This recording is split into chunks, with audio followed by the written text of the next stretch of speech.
এই যে দেখছেন আপনারা রূপবান টিন, এই 2.5 থেকে 3 ফিট প্রস্থের একটি রূপবান টিনকে যদি এভাবে মুড়িয়ে লাগিয়ে ফেলেন, দর্শক আপনার নারিকেল গাছে ইঁদুর বা কাঠবিড়ালির আক্রমণ হয়।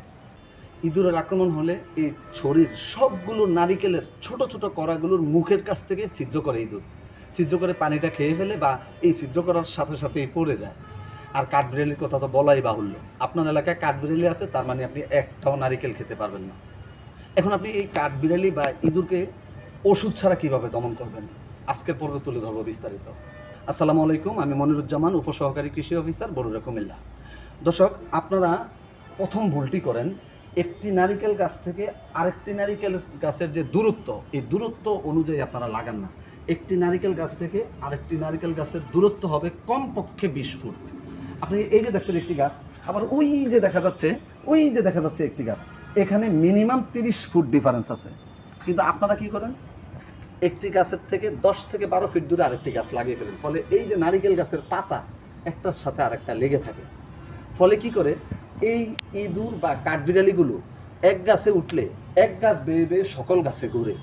আপনি যদি 20 ফিট দূরে দূরে নারিকেল গাছ লাগিয়ে থাকেন, আর এই যে নারিকেল গাছের গোড়া থেকে 3 থেকে 3.5 ফিট উপরে, এই যে আপনারা দেখছেন 2.5 থেকে 3 ফিট প্রস্থের একটি এই যে রূপবান টিন আপনি যদি এভাবে মুড়িয়ে লাগিয়ে ফেলেন, তাহলে কি হবে, এই যে গাছে যে ইঁদুর বা কাঠবিড়ালি উঠবে, তারা এখান থেকে উঠবে ঠিক এই জায়গায় গেলে পিছলা খাইয়া পড়ে যাবে।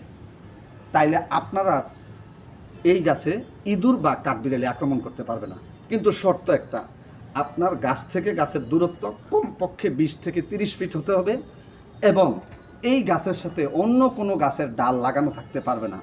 যদি অন্য কোনো গাছের ডাল লাগানো থাকে তাহলে সেই গাছ হয়েই তো আবার এই গাছে চলে আসবে। কিন্তু আপনি যদি 20 থেকে 30 ফিট দূরত্বে গাছ লাগিয়ে থাকেন, তাহলে এই 3 ফিট উপরে 2.5 ফিট প্রস্থের একটি রূপবান টিন লাগিয়ে দিলেই আপনি শতভাগ ইঁদুর এবং কাঠবিড়ালি দমন করতে পারবেন। দর্শক, মনিরুজ্জামান স্বপন ফেসবুক আইডি, কৃষিতে বিস্ময় ফেসবুক পেজ, কৃষিতে বিস্ময় ইউটিউব চ্যানেলটি সাবস্ক্রাইব ও ফলো করে এরকম আধুনিক ফলপ্রসূ চাষাবাদ করবেন, এমনটাই প্রত্যাশা জানিয়ে শেষ করছি আজকের কৃষিতে বিস্ময়। আল্লাহ হাফেজ।